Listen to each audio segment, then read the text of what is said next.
MCom की सभी छात्राओं का जीएसटी वीडियो लेक्चर सीरीज में स्वागत है। छात्राओं, मैंने आपको 13 तारीख को और 15 तारीख को कुछ असाइनमेंट जीएसटी के कंपोजिशन स्कीम के अंतर्गत दिए थे। मैं उम्मीद करता हूँ कि आप सबने असाइनमेंट्स को देख लिया होगा और अपने लेवल पे उनको सॉल्व करने की कोशिश की होगी। जिन लोगों ने कोशिश की है, असाइनमेंट किए हैं, वो मैं जो इनके सोल्यूशन बता रहा हूँ उनको कंपेयर कर लीजिए और कहीं पर अगर आपने कोई गलती की है तो उसको आप करेक्ट कर लीजिए। और जिन्होंने असाइनमेंट नहीं किए हैं किन्हीं कारणों से, तो वो एक बार इसको देख लें और फिर असाइनमेंट्स को कंप्लीट कर लें। पहला क्वेश्चन था अपना कि एक्स लिमिटेड इंदौर में एक निर्माणी संस्था है और वित्तीय वर्ष 2017-18 में इसकी आपूर्तियों का कुल मूल्य विपरीत प्रभार आधार पर देकर आपूर्तियों को सम्मिलित करते हुए 77,40,000 रुपये है।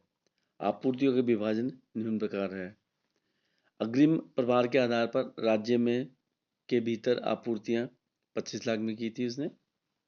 इसके अलावा राज्य के भीतर ही आपूर्तियां जिन पर जो जीएसटी की दर है वो नील है, 20 लाख रुपए है। और राज्य के भीतर की आपूर्तियां को केंद्रीय माल एवं कर अधिनियम 2017 की धारा 11 के तहत पूर्णतः जिनको एग्जेम्प्ट कर रखा है, टैक्स फ्री कर रखा है, वो 30 लाख की है। और आवक आपूर्तियों का मूल्य जिन पर विपरीत प्रभार तंत्र आरसीएम रिवर्स कॉस्ट मैकेनिज्म पर जिन पर कर देय है वो आपकी 2,40,000 रुपये है। तो आपको इस जो व्यापारी है इसकी एग्रीगेट टर्नओवर कैलकुलेट करनी है और फिर आपको बताना है कि ये व्यापारी जो है कंपोजिशन स्कीम अपना सकता है अथवा नहीं अपना सकता है। देखिए 2017-18 में कंपोजिशन स्कीम जो है की टर्नओवर 75 लाख रुपए थी और अभी वर्तमान में जो कंपोजिशन स्कीम की जो टर्नओवर एग्रीगेट टर्नओवर है वो 1.5 करोड़ रुपए है। तो हम इसको 1.5 करोड़ के आधार पर ही क्वेश्चन को सॉल्व करेंगे। तो क्वेश्चन का सॉल्यूशन में देखिए आप, मैंने आपको बताया था कि एग्रीगेट टर्नओवर में हम समस्त जो आपकी forward chargeable GST chargeable turnover करते हैं उसको शामिल करते हैं। इसके अलावा आपने कोई नील रेट की, जीरो रेट की अगर कोई टर्नओवर की है उसको भी शामिल किया जाएगा। इसके अलावा आपने एग्जेम्प्टेड टर्नओवर की है उसको भी शामिल किया जाएगा। लेकिन आरसीएम के तहत अगर आपने कोई इनवर्ट सप्लाई प्राप्त की है तो उसको शामिल नहीं किया जाएगा। तो अगर हम इसकी टोटल टर्नओवर को कैलकुलेट करेंगे तो पहला है supplies made under forward charges 25 lakh रुपए। तो ये जो है फॉरवर्ड चार्जेस के अंतर्गत जो इसने टर्नओवर की है ये टर्नओवर में शामिल की जाएगी। इसके बाद फिर है supplies made which are chargeable to GST at a nil rate. ये आपकी 20 लाख की है तो 20 लाख को भी शामिल करेंगे। और इसके अलावा जो इसने एग्जेम्प्टेड सप्लाई की है वो आपकी 30 लाख रुपए है। और आरसीएम सप्लाईज को जो इनवर्ट सप्लाईज हैं उनको हम एग्रीगेट टर्नओवर में नहीं जोड़ते हैं तो उसका अमाउंट हम नहीं लेंगे। तो इस बार इसकी टोटल जो टर्नओवर आई है वो 75 लाख रुपए आई है। हमारी जो एग्जेम्पशन लिमिट है वो इसकी 1.5 करोड़ है। तो ये व्यक्ति जो है वो कंपोजिशन स्कीम को अपना सकता है। तो ये पहला क्वेश्चन था जो मैंने आपको 13 तारीख को दिया था। इसके अलावा मैंने आपको 3 क्वेश्चन 15 तारीख को दिए हैं। तो उसमें एक जो क्वेश्चन था उसको मैं पढ़ के सुना रहा हूँ आपको कि इलेक्ट्रॉनिक सामान की आपूर्ति से रमेश का आवर्त यानी टर्नओवर 32 लाख रुपए है तथा आवासीय संपत्ति से उसे 1 लाख रुपए की आय है। क्या रमेश समझौता उत्खनन का विकल्प अपना सकता है? देखिए हमने पढ़ा था कि जो कंपोजिशन स्कीम है वो आपकी 1.5 करोड़ रुपए तक के व्यवसायी, 1.5 करोड़ से जिनके टर्नओवर कम है वो व्यवसायी स्कीम को अपना सकते हैं। तो यहाँ पर जो इसकी नॉर्मल सप्लाईज हैं इलेक्ट्रॉनिक आइटम से वो 32 लाख रुपए है। लेकिन ये प्रॉपर्टी का काम भी कर रहा है। ये एक सेवा प्रदाता, प्रॉपर्टी की सेवा प्रदाता के रूप में भी कार्य कर रहा है जिससे आय इसकी 1 लाख रुपए है। तो कोई भी व्यक्ति जो सर्विस प्रोवाइडर है वो व्यक्ति कंपोजिशन स्कीम को नहीं अपना सकता है। तो वर्तमान जो क्वेश्चन है इसमें हालांकि इसकी नॉर्मल जो जीएसटी सप्लाईज की टर्नओवर है वो एग्जेम्पशन लिमिट से काफ़ी कम है, चूँकि एक सर्विस प्रोवाइडर भी है इसलिए ये व्यक्ति कंपोजिशन स्कीम नहीं अपना सकता है। फिर नेक्स्ट क्वेश्चन 15 तारीख को जो मैंने और क्वेश्चन दिए हैं आपको, उसमें एक क्वेश्चन है आपका, क्वेश्चन में पढ़ के सुना रहा हूँ कि श्री एक्स एक फुटकर व्यापारी है जो सामान की कोई सूची नहीं रखता है, मतलब कोई आइटम्स की सूची नहीं रखता है। वर्ष के लिए आपको निम्नलिखित संभावित सूचनाएं प्रस्तुत करता है। माल का क्रय इसने 50 लाख रुपए का किया है जिसमें जीएसटी शामिल है 5%। इसके अलावा विक्रय जो सेल की है इसने सभी करों को सम्मिलित करते हुए निश्चित विक्रय मूल्य पर 60 लाख रुपए इसने इस टोटल सेल प्राइस है इसकी जो इसने माल बेचा है, और जिस पर 5% जीएसटी की दर शामिल है।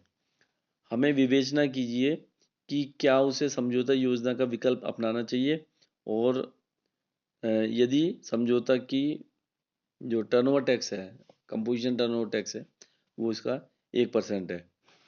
इसके अलावा ये बता रहा है जीएसटी कानून के तहत आवश्यक विस्तृत वैधानिक रिकॉर्ड करने की लागत जो है वो 1,40,000 रुपये वार्षिक है, और जो समझौता अपनाने पर उसको खर्चा आएगा, यानी अगर जीएसटी अपनाता है तो उसको जो कंप्लाइंसेस पर जो चार्टर्ड अकाउंटेंट को या अकाउंटेंट को जो पैसा देना पड़ेगा उसकी एनुअल कॉस्ट 1,40,000 रुपये। और अगर वो कंपोजिशन स्कीम अपनाना चाहेगा, क्योंकि कंपोजिशन स्कीम में कंप्लाइंसेस कम है, आपको एनुअल रिटर्न क्वार्टरली रिटर्न बननी पड़ेगी, और जीएसटी में आपको मंथली 2 रिटर्न बननी पड़ेगी, फिर एनुअल रिटर्न बननी पड़ेगी, तो और क्वार्टरली रिटर्न बननी पड़ेगी। तो वहाँ पर कंप्लाइंस ज़्यादा होने की वजह से उसका जो टैक्स मेंटेनेंस ऑफ रिकॉर्ड जो खर्चा है वो 1,40 का है, और अगर वो कंपोजिशन स्कीम में जाता है तो ये खर्चा घट के 70,000 रुपये हो जाएगा, और अन्य व्यय जो है वो 2,80,000 रुपये वार्षिक है। तो हमें इसको जो व्यापारी है इसको ये सजेस्ट करना है कि whether you should go with normal GST scheme और should he adopt composition scheme. तो हम इसको वर्कआउट करके देखेंगे कि अगर कंपोजिशन स्कीम अपनाता है तो इसका नेट प्रॉफिट कितना है, और अगर नॉन कंपोजिशन स्कीम अपनाता है तो नॉर्मल जीएसटी स्कीम अपनाता है तो इसका प्रॉफिट कितना आएगा। और साथ में ये भी कंपेयर करना पड़ेगा कि उसकी वजह से अल्टीमेट जो कस्टमर है उसकी कॉस्ट में कोई चेंज आ रहा है क्या। तो इसमें हम दोनों को कंपैरेटिव स्टडी करते हैं कि नॉर्मल जीएसटी एक कॉलम बना लेते हैं और एक कंपोजिशन स्कीम का कॉलम बना लेते हैं। तो कॉस्ट ऑफ गुड सोल्ड जो है, जो माल इसने क्रय किया था और जो बेचा है उसकी लागत पहले वर्कआउट करनी पड़ेगी। इसने टोटल 50 लाख रुपए का माल क्रय किया है, और 50 लाख रुपए का जो माल है वो उस पर 5% जीएसटी है। तो जीएसटी नॉर्मल जीएसटी में हम एक्सक्लूसिव जीएसटी कॉस्ट को लेते हैं। तो यहाँ पर 50 लाख रुपए एक्सक्लूसिव जीएसटी कॉस्ट है, तो टोटल कॉस्ट जो है उसकी 50 लाख रुपए लेंगे, कॉस्ट ऑफ गुड सोल्ड। और कंपोजिशन स्कीम में क्योंकि हम इंक्लूसिव जीएसटी कॉस्ट लेते हैं, टोटल कॉस्ट जो कॉस्ट ऑफ गुड सोल्ड है जो ट्रेडर के लिए जो ली जाती है वो टैक्स को मिलाकर जो टैक्स जो उसकी सेल कॉस्ट आएगी उसको लेंगे। तो यहाँ पर इसको 52,50,000 रुपये लेनी पड़ेगी, और मेंटेनेंस की कॉस्ट जो है वो जीएसटी में 1,40,000 रुपये और नॉर्मल 70,000 रुपये है, और नॉर्मल एक्सपेंसेस जो उसके एनुअल दोनों में सेम है 2,80,000 रुपये 2,80,000 रुपये। तो इससे टोटल कॉस्ट जो आएगी वो अंडर जीएसटी 54,20,000 रुपये है, और कंपोजिशन में 56 लाख रुपये है, और सेल प्राइस जो है दोनों में वो 60 लाख रुपये है। तो इसका मतलब अल्टीमेट जो यूज़र है, अल्टीमेट जो कंज्यूमर है उसको, चाहे वो जीएसटी में, चाहे व्यापारी जीएसटी अपनाता है और चाहे कंपोजिशन स्कीम अपनाता है, उसके लिए कॉस्ट दोनों में 60 लाख रुपये है। अब जीएसटी अपनाता है तो उसकी सेल प्राइस जो है, अब हमें प्रॉफिट निकालने के लिए नेट ऑफ टैक्सेस सेल निकालनी पड़ेगी। तो 60 लाख रुपए, चूँकि ये ऑल टैक्सेस आ रहा है तो इसमें से जीएसटी घटाएंगे तो 5/105 करके इसमें जीएसटी का अमाउंट आ रहा है 2,85,714 रुपये। और 6 लाख रुपए में, चूँकि हम कंपोजिशन स्कीम में 60 लाख में कंपोजिशन स्कीम में 1% आपको टैक्स देना पड़ेगा, तो वो 60,000 रुपये का अमाउंट है। तो सेल आफ्टर डिडक्टिंग टैक्सेस जो है नॉर्मल जीएसटी में आ रही है 57,14,286 रुपये, और कंपोजिशन स्कीम में ये आ रही है 59,40,000 रुपये। ठीक है, तो प्रॉफिट जो हुआ है उसका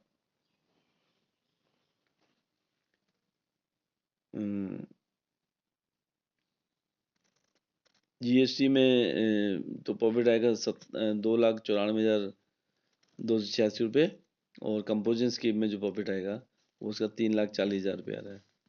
तो इसका मतलब इसको जीएसटी कंपोजिशन स्कीम को फॉलो करना चाहिए, क्योंकि उसमें इसका नेट प्रॉफिट जो है वो ज़्यादा आ रहा है।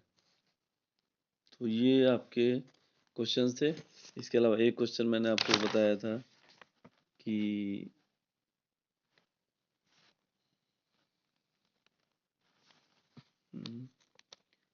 हाँ, चलिए ये हो गया। और एक क्वेश्चन है आपका कि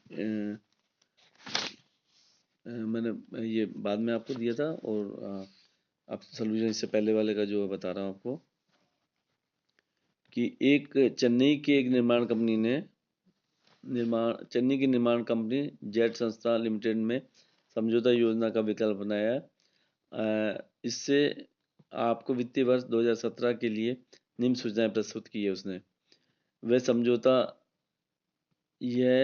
आपको समझौता कर दायित्व और कुल दायित्व का निर्धारण करना है। मतलब जो आपको इन्फॉर्मेशन दी गई है टर्नओवर के बारे में, उसमें आपको उसकी total tax liability under composition scheme वो वर्कआउट करनी है। और इसकी जो टोटल टर्नओवर है वो सभी आपूर्तियों को शामिल करते हुए 75 लाख रुपए, और जो टर्नओवर के उसको बाइफर्केशन दे रखा है वो एक्स माल की राज्य की भीतर आपूर्ति जो है जिस पर जीएसटी दर 5% है 30 लाख रुपए है। और नील जीएसटी की जो टर्नओवर है वो 8 लाख रुपए है। और एग्जेम्प्टेड टर्नओवर की जो वैल्यू है वो 2 लाख रुपए है। और आपका आरसीएम में जो आप सप्लाई करोगे, जो आपने इनवर्ड सप्लाई प्राप्त की है, वो टर्नओवर आपकी जिस पर जीएसटी दर 5% है, वो टर्नओवर इसकी 5 लाख रुपए है। और एक्स माल की राज्य के भीतर आपूर्ति जिस पर 18% जीएसटी है वो उसकी 30 लाख रुपए है। तो इस तरह उसको टोटल टर्नओवर पहले कैलकुलेट करेंगे। टोटल टर्नओवर में मैंने आपने पहले जो क्वेश्चन किया था उसी 13 तारीख को जो असाइनमेंट दिया था उसका जो सॉल्यूशन देखा है बिल्कुल उसी तरह करना है कि आपको फॉरवर्ड चार्जेस जो सेल की है टर्नओवर की है 30 लाख रुपए जोड़नी है। इसके अलावा 8 लाख रुपए जो है नील जीएसटी की रेट है वो जोड़नी है, और 2 लाख रुपए आपका एग्जेम्प्टेड जोड़नी है। और आरसीएम की सप्लाई जो इनवर्ड है उसको शामिल नहीं करना है। इसके अलावा इंटरेस्ट रेट जो सप्लाई जिस पर जीएसटी 18% है वो 30 लाख रुपए है। तो टोटल टर्नओवर इसकी 70 लाख रुपए है। ये 70 लाख रुपए पे 1% जीएसटी जो कंपोजिशन रेट है वो जोड़ेंगे तो 70,000 रुपये आपकी टैक्स आ गया। तो 70,000 रुपये ये टैक्स है। और इसके अलावा उसको 5 लाख पे 5% से आरसीएम का रिवर्स मैकेनिज्म में जो उसको टैक्स देना पड़ेगा वो 5% 25,000 रुपये है। तो उसकी टैक्स टोटल टैक्स लाइबिलिटी जो आएगी 25,000 रुपये और 70,000 रुपये 95,000 टैक्स लाइबिलिटी आएगी। तो ये इसकी क्वेश्चन है। इसके अलावा एक क्वेश्चन मैंने आपको और दिया था जो है जिसमें आपका इंटरस्टेट सप्लाई भी है। तो इंटरस्टेट सप्लाई में आपको मैंने बताया था